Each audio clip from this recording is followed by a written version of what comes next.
Bismillahirrahmanirrahim. Assalamualaikum warahmatullahi taala wabarakatuh.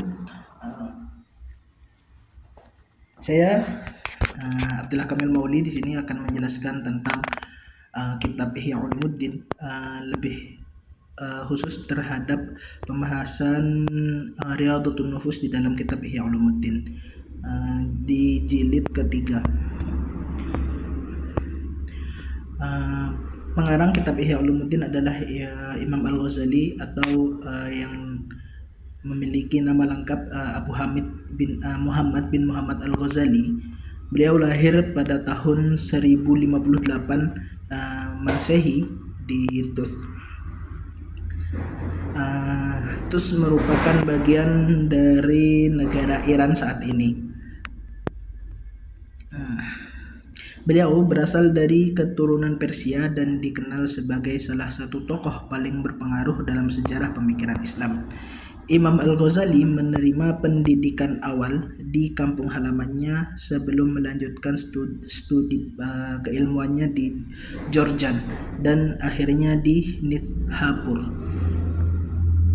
di mana beliau belajar di bawah bimbingan Imam Al-Juwaini, seorang ulama terkemuka pada masanya. Kemudian Imam Al-Ghazali juga memiliki beberapa karya.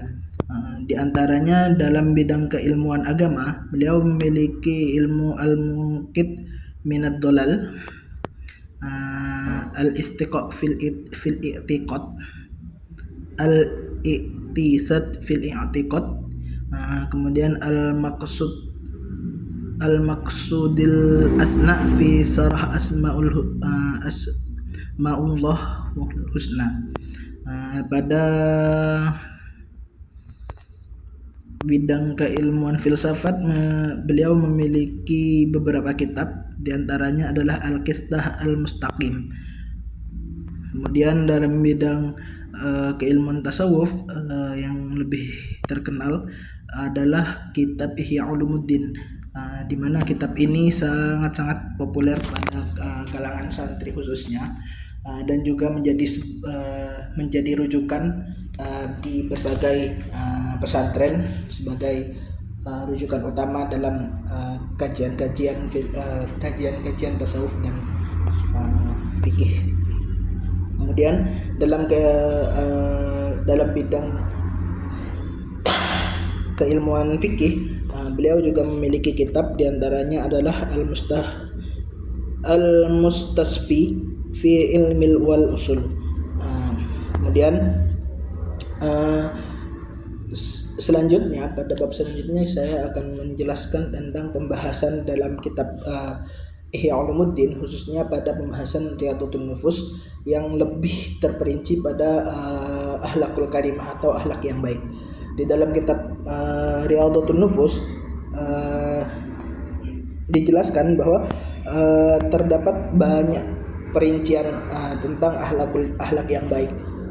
Beliau juga menjelaskan tentang bagaimana pembelajaran akhlak yang baik pada anak yang baru lahir, usia dini hingga dewasa dan hingga tua nanti, itu sudah dijelaskan di dalam kitab Ihya Ulumuddin di bab Riyadhutun Nufus. Kemudian saya di dalam makalah yang saya tulis pada pembelajaran materi kajian kitab-kitab tasawuf, itu saya lebih menjelaskan terhadap keutamaan akhlak yang baik. Di dalam kitab Ihya Ulumuddin terdapat banyak sekali dalil yang menjelaskan tentang keutamaan akhlak yang baik. Dari sekian banyak keutamaan tersebut, penulis hanya melampirkan, saya khususnya, bukan penulis, saya hanya melampirkan sebagian untuk meringkas materi dan juga pembahasannya, karena waktunya yang terbatas. Jadi di dalam kitab Ihya Ulumuddin itu terdapat keutamaan sebagaimana yang disabdakan oleh Rasulullah SAW. Beliau bersabda bahwasanya amal terberat yang akan ditimbang pada hari kiamat adalah takwa kepada Allah dan juga akhlak yang baik.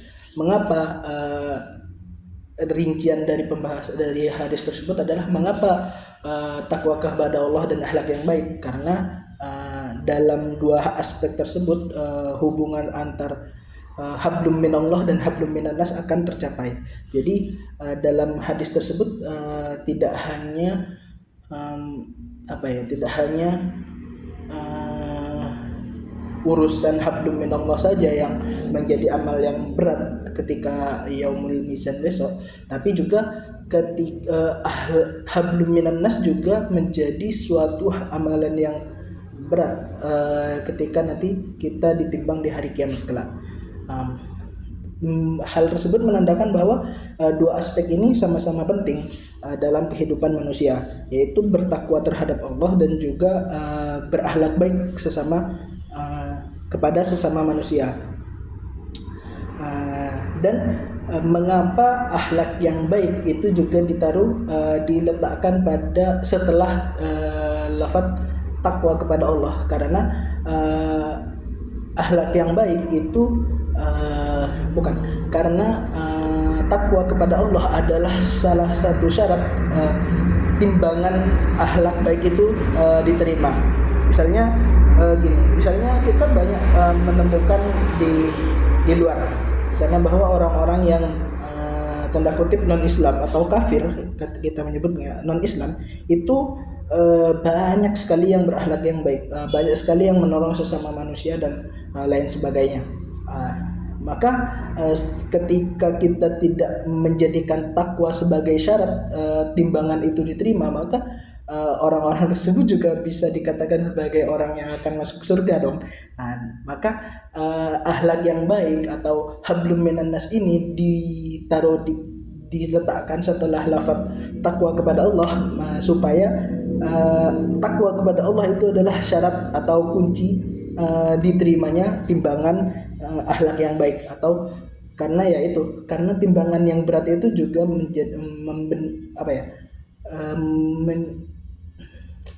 membutuhkan syarat, yaitu takwa kepada Allah. Itu salah satu keutamaan akhlak yang baik. Jadi dari sekian banyak amal, akhlak yang baik adalah timbangan amal terberat bagi manusia setelah takwa kepada Allah. Kemudian di dalam Al-Qur'an juga dijelaskan di dalam surah Al-A'raf ayat 199 yang berbunyi, langsung terjemahnya saja. Jadilah pemaaf dan serukanlah kebaikan, serta jangan pedulikan orang-orang bodoh.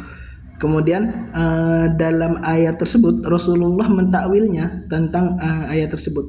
Untuk menjaga akhlak yang baik, hendaklah kamu memaafkan orang-orang yang zalim kepada kamu. Jadi di dalam ayat tersebut itu kan dijelaskan jadilah pemaaf dan serukanlah kebaikan. Kemudian Rasulullah itu mentakwil ayat tersebut agar menjadi orang yang baik, maka kita harus menjadi orang yang pintar memaafkan seseorang. Dan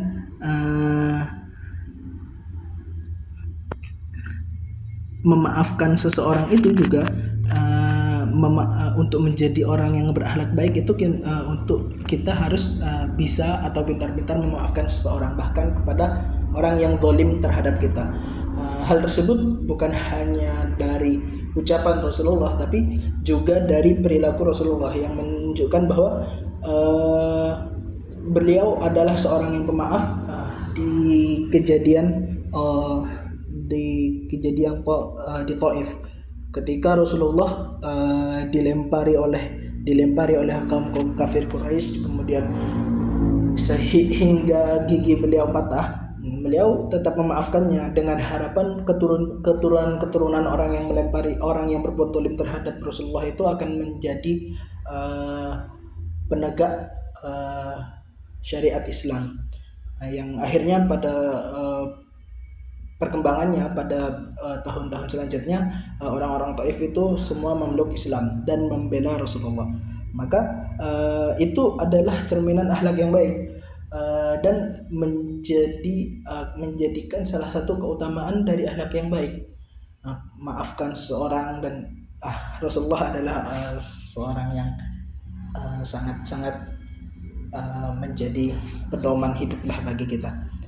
Beliau tidak hanya mengucapkan tapi juga memberikan contoh yang nyata, dan mungkin ketika kita yang berada di sana mungkin sangat-sangat sulit untuk berbuat seperti itu. Tapi ya Rasulullah selalu memberikan contoh yang baik dan menjadi seorang yang pemaaf dan berakhlakul karimah.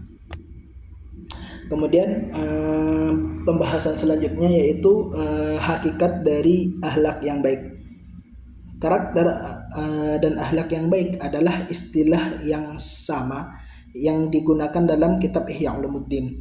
Yang dimaksud karakter adalah budi pekerti, sedangkan akhlak itu memiliki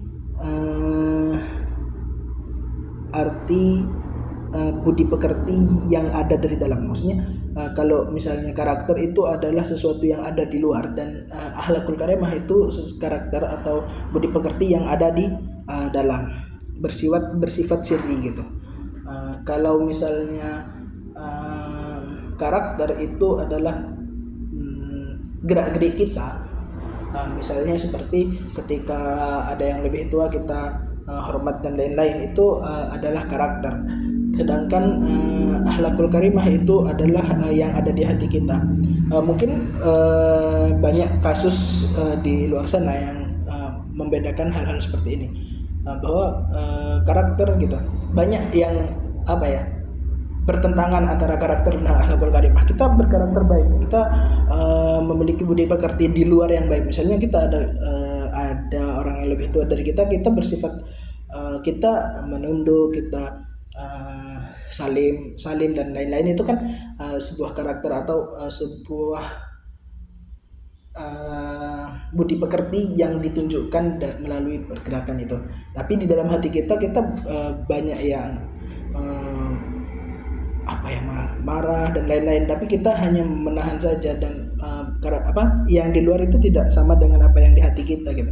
Itu kan tidak sama. Berarti mereka memiliki karakter yang baik tapi tidak memiliki akhlak yang baik, karena hatinya juga masih terkotori oleh sifat marah dan dengki itu.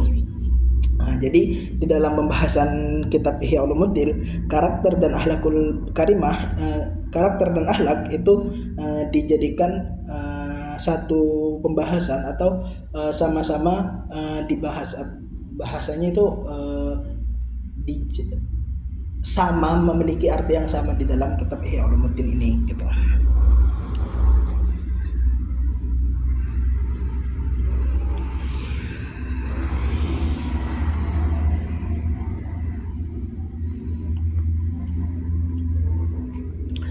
Kemudian Imam Al-Ghazali berpendapat bahwa akhlak yang baik itu bersifat mutlak. Tidak dapat dikatakan akhlak yang baik apabila hanya menjaga lisan saja atau menjaga penglihatan saja. Akan tetapi keseluruhan harus terjaga dengan baik. Misalnya kan gitu. Tadi kan dikatakan bahwa orang yang memiliki akhlak yang baik itu di dalam kitab ini kan karakter dan akhlak dibedakan. Sebenarnya karakter dan akhlak itu berbeda. Menurut Imam Al-Ghazali bahwa ketika tidak ada salah satu itu, maka hal tersebut tidak dikatakan sebagai akhlakul karimah atau akhlak yang baik. Misalnya kita menjaga lisan, menjaga penglihatan, menjaga pendengaran saja, tapi tidak menjaga hati, maka itu tidak bisa dikatakan sebagai akhlak yang baik atau akhlakul karimah. Karena yaitu tidak terpenuhinya komponen-komponen yang menyebabkan orang tersebut dikatakan sebagai orang yang berakhlakul karimah. Imam Al-Ghazali itu memutlakkan semua dimutlakkan, bahwa penglihatan, pendengaran, lisan itu dijaga, begitu juga dengan hatinya. Supaya apa? Supaya kita itu mendapatkan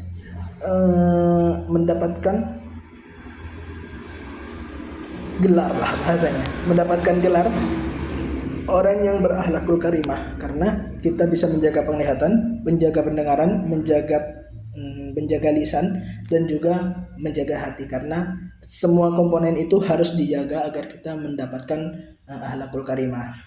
Begitu. Itu menurut Imam Al-Ghazali, bahwa tidak boleh kita senyum terhadap orang tapi di dalam hati kita dengki gitu. Nah, orang itu jelek ya kita. Itu di dalam hati kita gitu.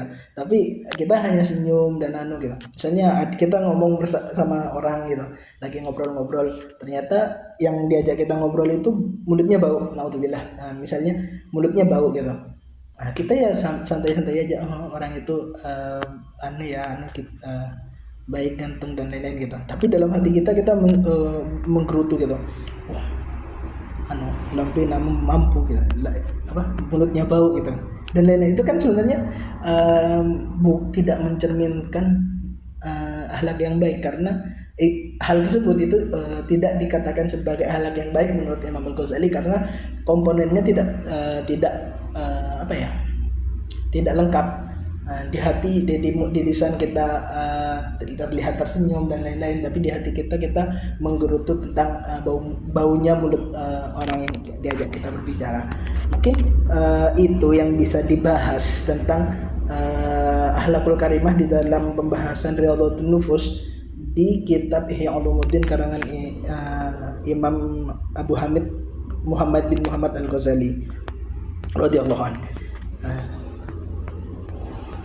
Baik, mungkin segitu pembahasannya. Saya akhiri. Assalamualaikum warahmatullahi taala wabarakatuh. Dadah.